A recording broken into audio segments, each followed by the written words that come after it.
Okay, so ஆக்சுவலாக பேட்சி பியர்ட்னா வந்து இப்படி தான் இருக்கும். உங்கள் பியர்டோட டென்சிட்டி கம்மியாக இருக்கும். அப்படி இல்லைனா சில இடத்துல மட்டும் உங்களுக்கு வந்து அந்த பியர்டு வந்து வளராமல் இருக்கும். ஸோ அதை தான் வந்து பேட்சி பியர்டுன்னு சொல்லுவோம். ஸோ நிறைய பேருக்கு வந்து இந்த மாதிரி க்ரோ ஆகாமலே இருக்கும்.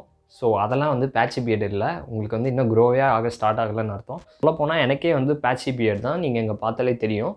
இப்போது கொஞ்சம் பரவாயில்ல. பட் முன்னாடியெல்லாம் வந்து அந்தந்த இடத்துல வந்து பியர்டே வளராமல் இருந்துச்சு. ஸோ இப்போது கொஞ்சம் டிப்ஸ் ஃபாலோ பண்ணனால ஸோ இந்த அளவுக்கு அது கம்ப்ளீட் ஆகிற வரைக்கும் வந்திருக்கு. ஸோ நான் என்னென்னு எக்ஸ்பிளைன் பண்ணுறேன். பேட்சி பியர்டு வர்றதுக்கு நிறைய ரீசன்ஸ் இருக்குது. அதில் நம்பர் 1 என்னென்னா ஜெனட்டிக்ஸ். ஸோ ஜெனட்டிக்ஸ் பேஸ் பண்ணி தான் வந்து உங்கள் பியர்டே வளரும்.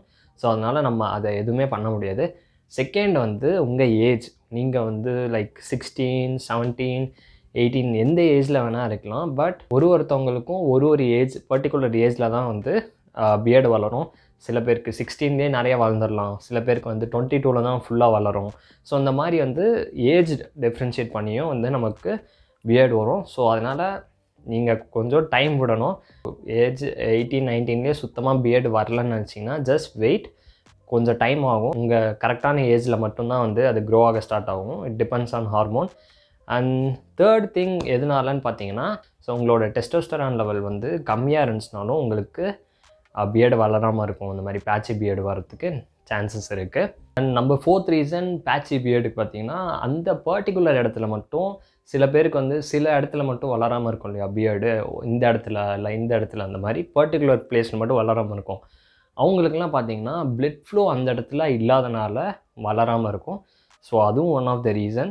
இந்த ரீசன்ஸால் மட்டும்தான் நமக்கு பேட்சி பியர்டு வரும். ஃபர்ஸ்ட் வந்து இதை எப்படி வந்து நம்ம ஃபிக்ஸ் பண்ணுறதுன்னு பார்க்கலாம். நம்பர் 1 வந்து நீங்கள் என்ன பண்ணணும்னா, ஈவன் நானும் இதே தான் பண்ணேன்.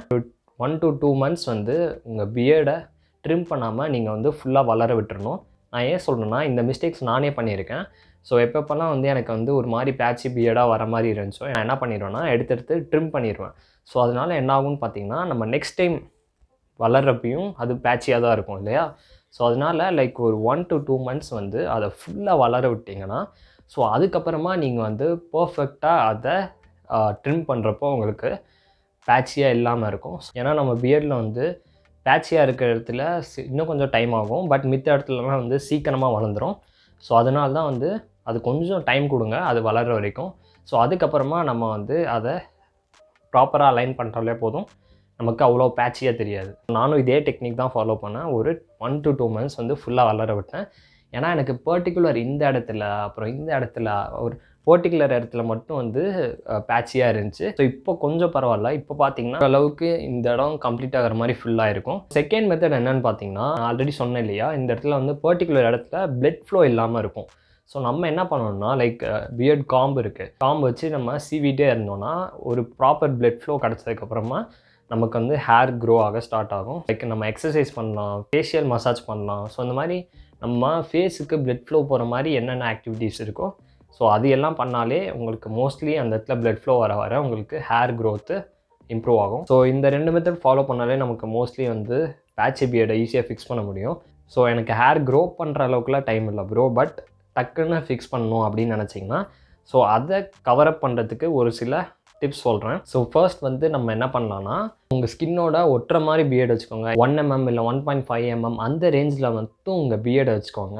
ஸோ அந்த மாதிரி இருக்கிறப்போ நமக்கு பேட்சியாக தெரியாது. ஏன்னா நம்ம பியர்டு வந்து கொஞ்சம் அதிகமாக இருக்க போது தான் அது வந்து ஒரு இடத்துல வளராமல் இருக்கும், இன்னொரு இடத்துல நிறைய வளர்ந்துருக்கும். ஸோ அதனால தான் வந்து பேட்சியாக தெரியும்.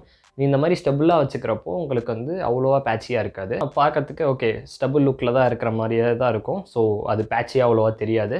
ட்ரை பண்ணி பாருங்கள். அண்ட் செகண்ட் மெத்தட் என்னென்னா, நம்ம பியர்டை வந்து கரெக்டாக வந்து அலைன் பண்ணி வைக்கணும். ஏன்னா இந்த மாதிரி இருக்கும்போதும் உங்களுக்கு அலைனாக இல்லாமல் மேலே கீழே அந்த மாதிரி இருந்துச்சுனாலும் உங்களுக்கு பேட்சியாக தான் தெரியும். ஸோ அதனால் பர்ஃபெக்டாக வந்து உங்கள் ஃபேஸுக்கு ஏற்ற மாதிரி கரெக்டாக அலைன் பண்ணி வச்சுக்கோங்க. இந்த 2 மெத்தட் யூஸ் பண்ணியே வந்து நம்ம ஈஸியாக குயிக்காக பேட்சி பியர்டை வந்து கவரப் பண்ண முடியும்.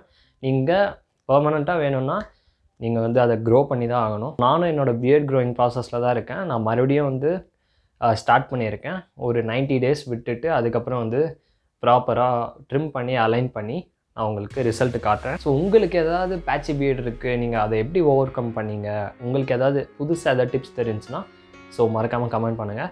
அண்ட் தேங்க்ஸ் ஃபார் வாட்சிங். உங்களுக்கு இந்த வீடியோ யூஸ்ஃபுல்லாக இருக்கும்னு நினைக்கிறேன். நம்ம நெக்ஸ்ட் வீடியோவில் பார்க்கலாம். See you.